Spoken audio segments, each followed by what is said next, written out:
So what should I say? We think that a good introduction changes the way an audience listens without telling them what to think or what to feel. You don't have to say much, but if live music is all about connecting with audiences, then anything you do say should draw your listeners into your performance. We're going to talk in more detail about what this could look like, but first, here are some examples of introductions that didn't go quite so well. Mozart's Sonata in F, written in 1788 but put together posthumously, makes interesting use of thematic material.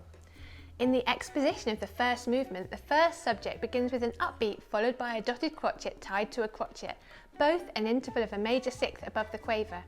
The music then falls in semitones, first to a quaver and then to a dotted crotchet tied to a quaver. In the development section, written in the dominant key of C major, Mozart creates an inversion of the first thematic idea.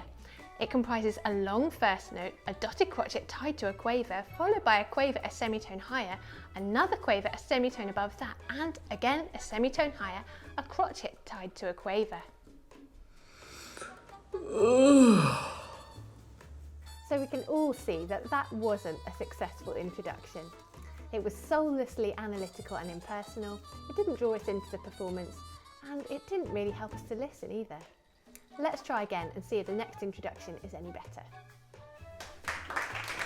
The genius of our beloved Wolfgang Amadeus is here shown as he turns himself into a ringmaster in our most colourful circus. The gilded violins sparkle at the top of their trapeze, brought down to earth a little by the gossiping violas below. And here finally is the irony of the sad clown forcing the smiles to bring us back to the monotony of everyday life. Do enjoy it. Huh?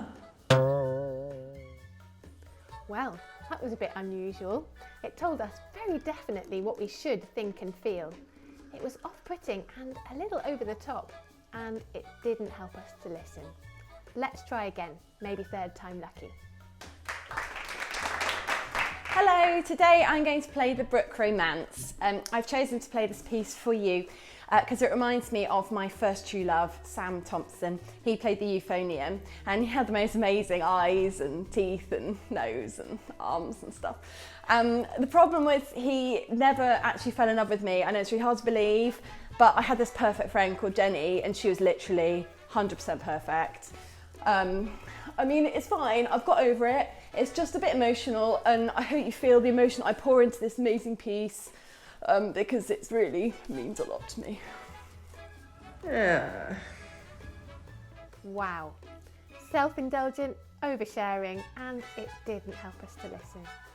So now that we've seen what doesn't work, let's have a look at what does work.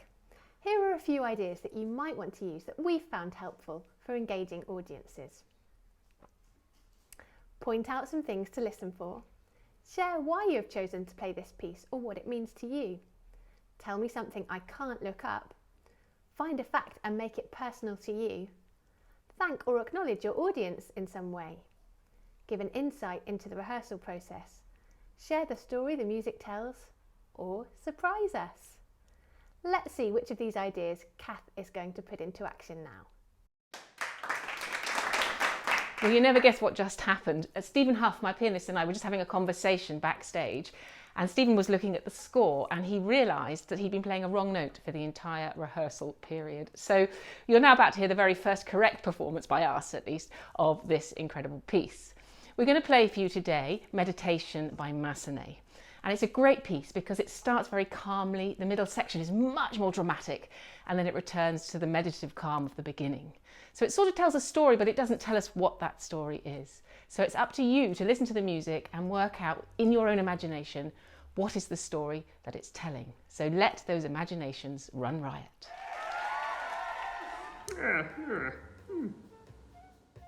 Fantastic, that seemed like a real connector and it definitely made me want to listen, and listen differently too. As with all these things, make them your own and have some fun with them. And once you've decided what to say, never forget how important it is to practice your speaking as much as you practice your instrument. You can talk to yourself while you do the washing up, while you're in the car, while you're in the garden, while you're going for a walk, and you can even create a pretend audience and rehearse with them. Happy practicing!